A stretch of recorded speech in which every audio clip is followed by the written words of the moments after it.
শীতকালে পিঠে পায়েস ভালোবাসে না এমন লোক খুবই কম আছে। তাই আজকে আমি চলে আসলাম শীতের স্পেশাল একটি দুর্দান্ত রেসিপি নিয়ে। নমস্কার বন্ধুরা, আমি কাকলি, আপনারা দেখছেন কাকলি রান্নাঘর। কাকলি রান্নাঘরে আজকে তৈরি করব শীতের স্পেশাল আলুর রসবড়া। এই আলুর রসবড়াটা খেতে এতটাই টেস্টি, কাউকে বলে না দিলে কেউ বুঝতেই পারবে না।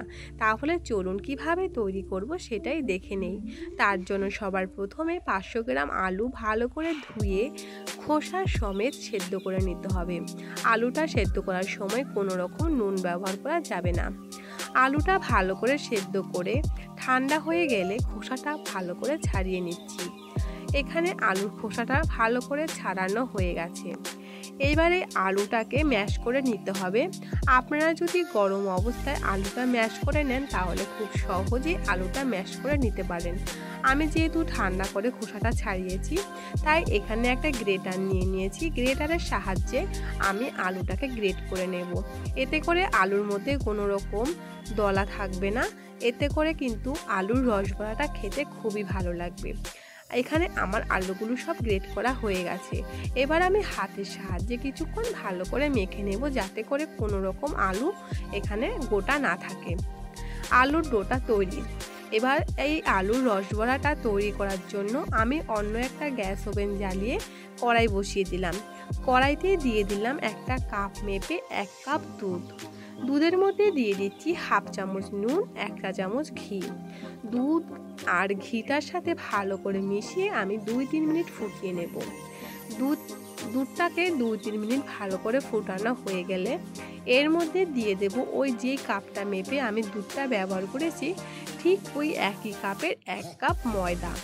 এইভাবে যদি আপনারা বন্ধুরা ময়দাটা আর দুধটা ভালো করে ফুটিয়ে একটা ডো পাকিয়ে নেন তাহলে দেখবেন আলুর রসবড়াটা কিন্তু খেতে ভালো হবে আর আলুর রসবড়াটা ভেঙে যাওয়ার কোনো সম্ভাবনা থাকবে না। তাই অবশ্যই আমি যেভাবে তৈরি করে দেখাচ্ছি একবার হলো ঠিক এইভাবে আলুর রসবড়াটা তৈরি করে দেখবেন। গ্যাসের ফ্লেমটা বন্ধ করে দুধ আর ময়দাটাকে ভালো করে মিশিয়ে নিলাম। দেখুন ঠিক এরকম একদম ঝরঝরে থাকবে, কোনো রকম কিন্তু এটা ডো তৈরি হবে না। যদি বেশি দুধটা ব্যবহার করেন তাহলে কিন্তু ময়দাটা ডো তৈরি হয়ে যাবে, তাহলে কিন্তু আলুটা দিয়ে আর মাখা যাবে না। তাই ঠিক এরকম শুকনো শুকনো থাকতে হবে। এবারে শুকনো ময়দাটাকে গরম অবস্থায় আমি 1 মিনিটের মতন ভালো করে মেখে নিলাম। এবার যে সিদ্ধ করে আলুটা রেখে দিয়েছিলাম সেই সেদ্ধ আলুর থেকে অর্ধেকটা আলু দিয়ে খুব ভালো করে ময়দাটার সাথে মেখে নেব চেপে চেপে। যেরকম মিষ্টির আমরা ডোটা তৈরি করে নিই মেখে মেখে ছানাটাকে, ঠিক ওই রকমভাবে আলু আর ময়দাটাকে ভালো করে মেখে নিতে হবে। যখন দেখবেন অর্ধেক আলু দিয়ে ময়দার ডোটা একদম সফট হয়ে যাবে তখন বাকি যে সেদ্ধ আলুটা রয়েছে ওই আলুটাকে দিয়ে আরও 5 মিনিট মেখে নিতে হবে। মোট 10 থেকে 15 মিনিট সময় নিয়ে আলু আর ময়দাটাকে মেখে নিতে হবে। যত ভালো আলু ময়দাটা মাখা হবে আলুর রসবড়াগুলো কিন্তু ততটাই ভালো হবে।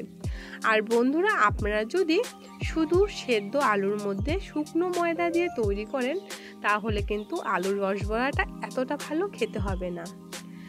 আমার এখানে ডোটা একদম তৈরি হয়ে গেছে। হাতে সামান্য একটু ঘি নিয়ে খুব সুন্দর করে এখান থেকে লেচি কেটে নিচ্ছি। ঠিক লুচি যেরকম ছোটো ছোটো লেচি কেটে নিই একই রকম করে আমি আলুর রসবড়ার জন্য লেচিগুলোকে কেটে একটু চ্যাপ্টা শেপ দিয়ে নিলাম। আপনারা কিন্তু অবশ্যই গোল বা লম্বা শেপও দিতে পারেন আপনাদের পছন্দ অনুযায়ী। আমি কয়টা আপনাদেরকে বানিয়ে দেখিয়ে দিচ্ছি যে কিভাবে তৈরি করে নেবেন। খুবই সহজ, যেরকম ঠিক লুচির লেচি কাটি সেরকম কেটে একটু চ্যাপ্টা করে নিলেই তৈরি হয়ে যাবে। একইভাবে বাকি সমস্ত আলুর রসবড়াগুলো তৈরি করে নেব। এখানে আমার সমস্ত আলুর রসবড়াগুলো তৈরি হয়ে গেছে। এবার আমি একটা চিনির রস তৈরি করে নেব। তার জন্য আবারও গ্যাস ওভেনে কড়াই বসিয়ে দিয়ে দিচ্ছি 300 গ্রাম চিনি। চিনিটাকে একটা বাটি মেপে দিলাম। যেই বাটিটার 1 বাটি চিনি দিয়েছি ঠিক ওই বাটিরই 1 বাটি জল দিয়ে দিলাম। দিয়ে দিচ্ছি কিছুটা এলাচের দানা। চিনির রসটাকে ভালো করে ফুটিয়ে চিনির রসটা তৈরি করে নিলাম।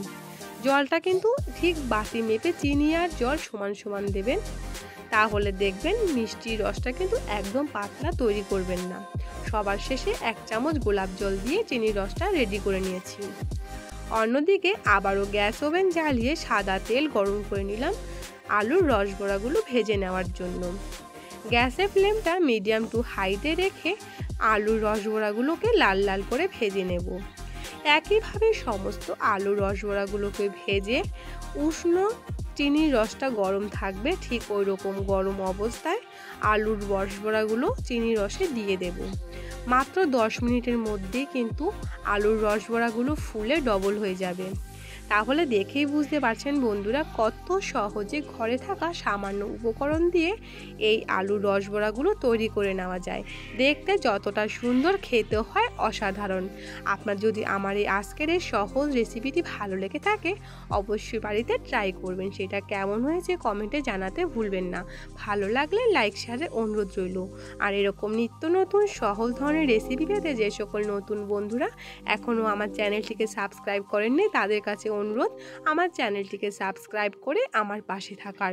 দেখুন কতটা নরম তুলতুলে আর কতটা রসালো হয়েছে, দেখেই বুঝতে পারছেন কতটা টেস্টি। তাহলে আজকে এখানে বিদায় নিচ্ছি, আবার আসবো পরবর্তীতে নতুন কোনো ভিডিওর সাথে। ততদিন ভালো থাকবেন, সুস্থ থাকবেন। ধন্যবাদ সবাইকে।